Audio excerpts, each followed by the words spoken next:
सभी का भोज academy channel में स्वागत है।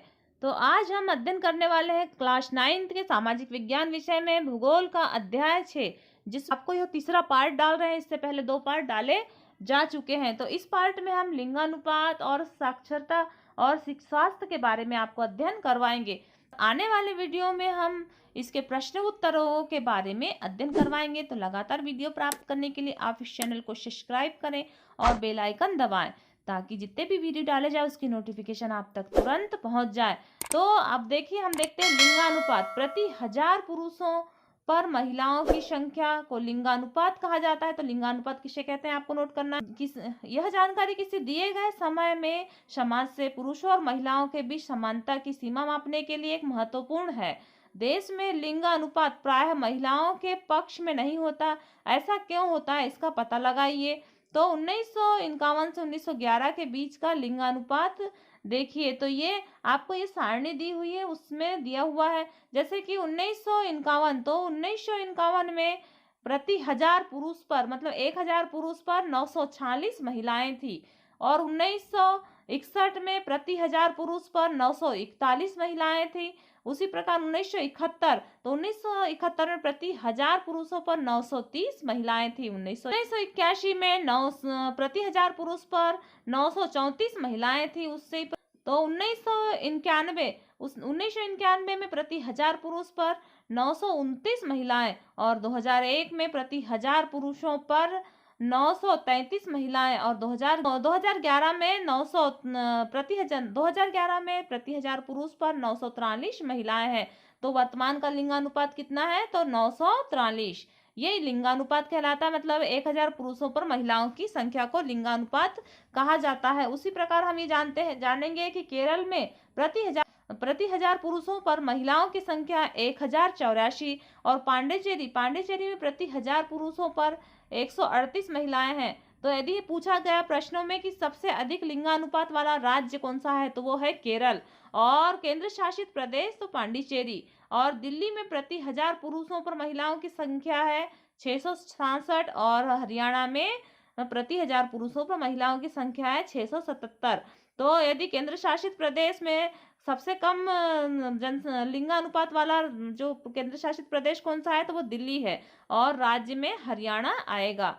इस प्रकार से लिंगानुपात के बारे में जाना है। साक्षरता दर। साक्षरता किसी जनसंख्या का बहुत ही महत्वपूर्ण गुण है। स्पष्ट केवल एक शिक्षित और जागरूक नागरिक को बुद्धिमत्तापूर्ण निर्णय ले सकता है। वह शोध और विकास के कार्य भी कर सकता है, मतलब जो साक्षर व्यक्ति है वो विकास के कार्य भी कर सकता है। साक्षर स्तर में कमी आर्थिक प्रगति में एक गंभीर बाधा है। 2011 की जनगणना के अनुसार एक व्यक्ति को उसकी आयु, मतलब 2011 में साक्षरता का अनुमान किस प्रकार से लगाया गया है, तो जो जिसकी आयु 7 वर्ष है उससे अधिक है और वो किसी भी भाषा में पढ़ लिख और समझ सकता है, उसे साक्षरता की श्रेणी में रखा गया है। भारत की साक्षरता के स्तर में धीरे धीरे सुधार हो रहा है।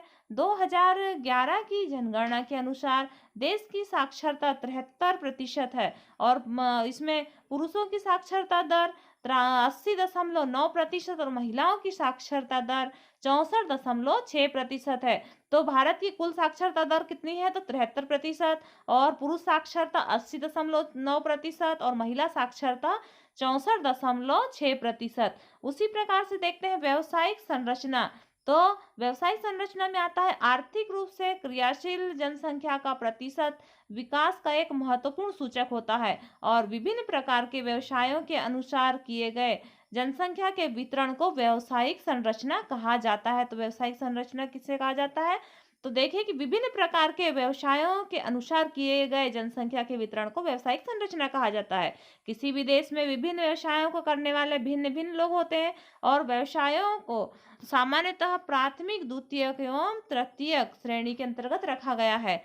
प्राथमिक श्रेणी जिसमें कृषि, पशुपालन, वृक्षारोपण और मछली पालन तथा खनन आदि क्रियाएं शामिल है। द्वितीयक श्रेणी में द्वितीय क्रियाकलाप में उत्पादन करने वाले लोग भवन और निर्माण कार्य वाले, और तृतीयक में परिवहन को रखा गया है। परिवहन, संचार और वाणिज्य और प्रशासन और सेवाओं को शामिल किया गया है। विकसित एवं विकासशील देशों में विभिन्न क्रियाकलापों में कार्य करने वाले लोगों का अनुपात अलग अलग होता है।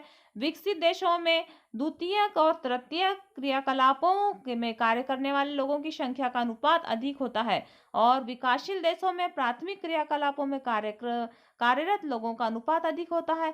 भारत में कुल जनसंख्या का 64% भाग कृषि में लगा हुआ है। तो भारत में कुल जितनी जनसंख्या है उसमें से 64% लोग कृषि कार्य में ही लगे हुए हैं, और द्वितीयक और तृतीयक क्षेत्र में कार्यरत लोगों की संख्या है तो 13 तथा 20%। वर्तमान समय में बढ़ते हुए औद्योगिकरण और शहरीकरण में वृद्धि होने के कारण द्वितीयक और तृतीयक क्षेत्र में व्यावसायिक परिवर्तन हुए हैं। अब हम देखते हैं स्वास्थ्य। तो स्वास्थ्य जनसंख्या की संरचना का एक महत्वपूर्ण घटक है जो कि विकास की प्रक्रिया को प्रभावित करता है। सरकारी कार्यक्रमों के निरंतर प्रयास के कारण भारत की जनसंख्या के स्वास्थ्य स्तर में महत्वपूर्ण सुधार हुआ है। मृत्यु दर तो 1951 में प्रति हजार तो 25 थी, जो कि 2011 में यह घट करके 7.2% रह गई है। औसत आयु 1951 में औसत आयु 36.7 वर्ष थी, जो बढ़कर के 2012 में 67.9 वर्ष रह गई है, मतलब कि 68। महत्वपूर्ण सुधार बहुत कारकों जैसे कि जन स्वास्थ्य, संक्रामक बीमारियों से बचाव, रोगों का इलाज एवं आधुनिक तकनीकी के प्रयोग और परिणाम स्वरूप है। महत्वपूर्ण उपलब्धियों के बावजूद भारत के लिए स्वास्थ्य का स्तर एक महत्वपूर्ण चिंता का विषय है। प्रति व्यक्ति कैलोरी की खपत अनुशंसित स्तर से काफी कम है, मतलब कि अपने यहाँ का जो भोजन स्तर है वो निम्न है, तथा हमारी जनसंख्या का एक बड़ा भाग कुपोषित रह जाता है। शुद्ध पीने का पानी तथा मूल स्वास्थ्य रक्षा सुविधाएं ग्रामीण जनसंख्या के केवल 1/3 लोगों को ही उपलब्ध है। इन समस्याओं को एक उचित जनसंख्या नीति के द्वारा हल करने की भी आवश्यकता है। देखते हैं कि राष्ट्रीय जनसंख्या नीति। तो राष्ट्रीय जनसंख्या नीति परिवार के आकार को सीमित रखकर एक व्यक्ति के स्वास्थ्य और कल्याण को सुधारा जा सकता है। इस तथ्य को ध्यान में रखते हुए भारत सरकार ने 1952 में एक व्यापक परिवार नियोजन कार्यक्रम कब प्रारंभ हुआ था? 1952 में।